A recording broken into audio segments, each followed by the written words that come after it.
They say the forest never forgets, and sometimes it remembers you. In today's episode, we dive deep into the Appalachian wilderness, into a true story that still chills those who've heard it.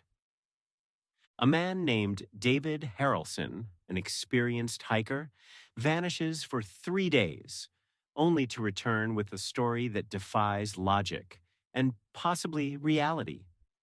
What he saw out there still haunts him. This is The Watcher in the Woods. I'm your host, and you're listening to Dark Whispers, real encounters, unexplained mysteries, and terrifying true stories that will make you question everything you thought was safe. Now, let's begin. David Harrelson had been hiking the Appalachian Trail for nearly 15 years. A military veteran turned wildlife photographer, he was no stranger to the remote, unforgiving terrain of the southern mountains. But nothing, and I mean nothing, prepared him for what happened in the fall of 2019. It started like any other solo hike. David left from a small town called Tellico Plains, Tennessee, heading north toward the Smokies. His plan was simple: a 4-day trip through familiar territory, no unusual weather, plenty of daylight, and a satellite phone in case of emergencies. On the second night, everything changed. David set up camp near an old logging road, a place he had stayed at before. But that evening, just after sunset, he began to feel watched. It wasn't paranoia. He described it as pressure, like something was staring at him just beyond the tree line.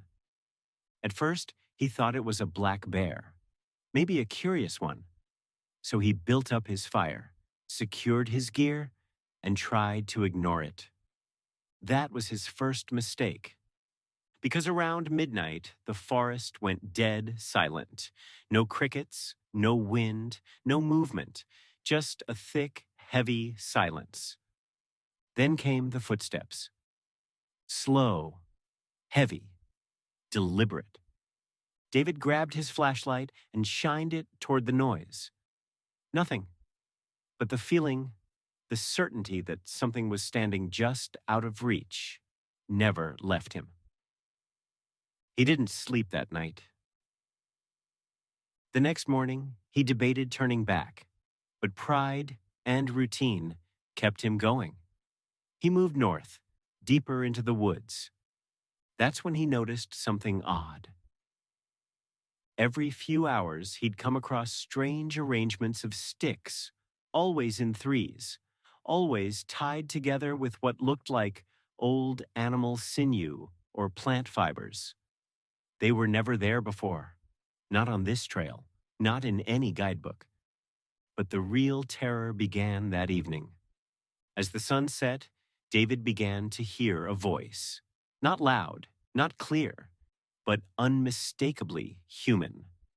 It repeated a phrase over and over again. "You don't belong here." He turned, scanned the woods, called out. No reply. Then, in the final light of day, he saw it. A figure, tall, motionless, standing at the edge of the ridgeline, shrouded in shadow. He couldn't make out details, but David swears. Its eyes were glowing, not a reflection, glowing. He pulled out his satellite phone. No signal.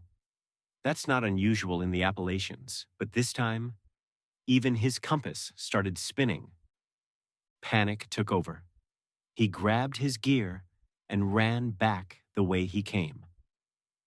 Me. For 3 days, David wandered. He later claimed the trail had changed, that landmarks were gone, paths looped back on themselves, and time didn't feel real. He'd wake up in the same spot he fell asleep, even after hiking for hours. And every night he saw the same figure. Always watching, always silent, never approaching, but closer and closer. He stopped eating, he stopped sleeping, and by the third night, he began to hear not just the voice, but breathing right next to his tent. He stayed frozen for hours. When he finally opened the flap at dawn, there were no tracks, no broken branches, nothing, except another stick formation. This one wasn't on the ground. It was tied to a tree right above his tent. When search and rescue found him, David was barefoot, dehydrated, and in shock. He had walked in circles less than 3 miles from the original trail, but his GPS data showed him covering over 60 miles. He had no recollection of time. When asked what happened, David could only say, "There's something in those woods. It doesn't want you to leave, and it watches you until you break." To this day, he doesn't hike alone. He never returned to that area. And the stick formations? Search and rescue found 5 of them, arranged in a perfect circle, exactly where David said he last saw the figure. No animals, no boot prints, no explanation. Some say David suffered from PTSD-induced hallucinations. Others think he encountered something older, part of the land, not of it. Whatever it was, it knew he was there. It let him go, but only after watching long enough. That's it for this episode of Dark Whispers. If this story stayed with you, share it, leave a review, and subscribe for more unsettling tales from the edge of the unknown. Until next time, stay curious, stay cautious, and above all, stay in the light.